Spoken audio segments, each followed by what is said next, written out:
Waste Asia में जिस तरीके से युद्ध के हालात बने हुए हैं, उसके बाद में पूरी दुनिया पर इसका असर देखने को मिलता हुआ नजर आ रहा है। पिछले कुछ दिनों से क्रूड ऑयल के दामों में लगातार इजाफा हो रहा था और आशंका थी कि आने वाले समय में तेल कंपनियां जो है पेट्रोल डीजल के दाम बढ़ा सकती हैं। ऐसे में केंद्र सरकार की तरफ से बड़ा फैसला लिया गया है, जहां पर एक्साइज ड्यूटी केंद्र सरकार की तरफ से कम की गई है।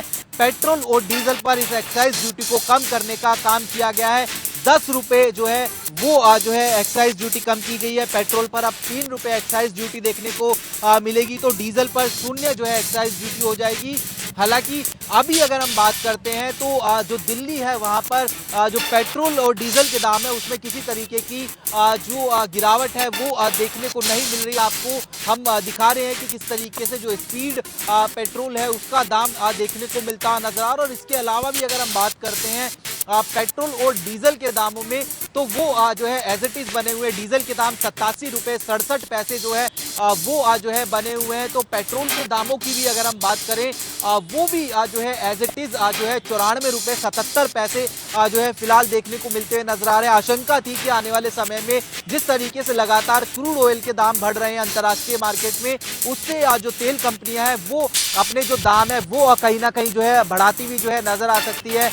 एलपीजी को लेकर कई जगह हम देख रहे थे कि लाइनें लगती हुई जो है नजर आ रही है, लेकिन केंद्र सरकार का इस बीच एक्साइज ड्यूटी घटाने का फैसला जो है वो जनता के लिए एक बड़ी राहत जो है लेता हुआ जो है नजर आया है।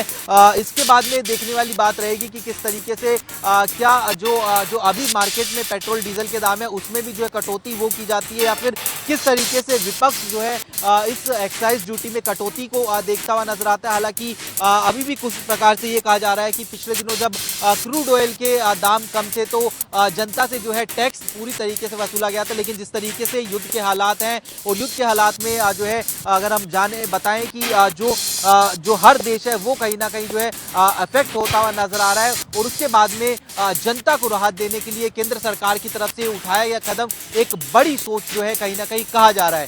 कैमरा पर्सन सागर के साथ स्पर्श शर्मा, जनता टीवी न्यूज, दिल्ली।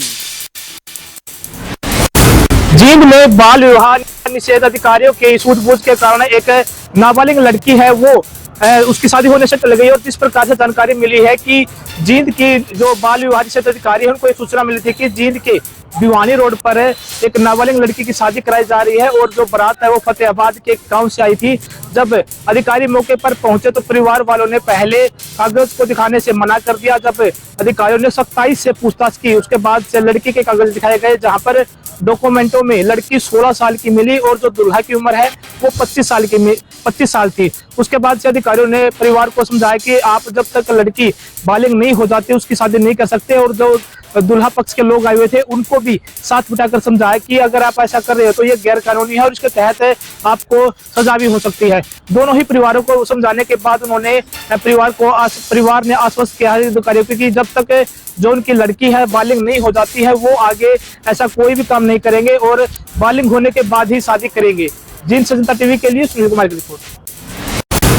झांसी के गांव सैनीपुरा में आज सुबह तड़के एक दर्दनाक हादसा हो गया। हादसे में 2 लोगों की मौत हो गई, वहीं 3 लोग गंभीर रूप से घायल हो गए। आसपास के लोगों ने घटना की सूचना पुलिस को दी। मौके पर पुलिस पहुंची।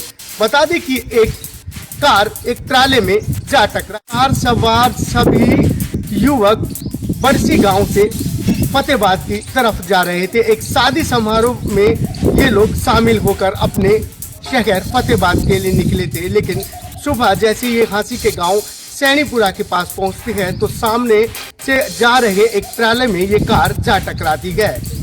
हादसे में 2 लोग मौके पर ही मौत हो जाती है, जबकि 3 लोग घायल हो जाते हैं। आसपास के लोगों ने घटना की सूचना झांसी पुलिस को दी। मौके पर सिसाईपुल चौकी पुलिस पहुंची, वहीं झांसी शहर थाना प्रभारी भी मौके पर पहुंचे।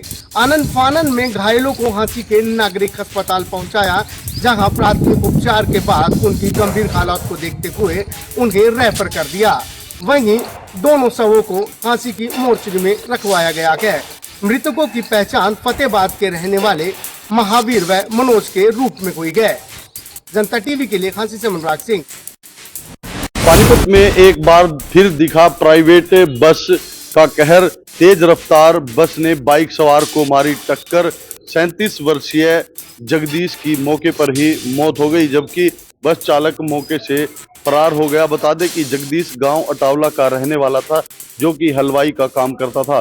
फिलहाल मृतक के शव को पोस्टमार्टम के लिए पानीपत के सिविल अस्पताल में रखवाया गया, जहां पर पोस्टमार्टम के बाद शव परिजनों को सौंप दिया गया है।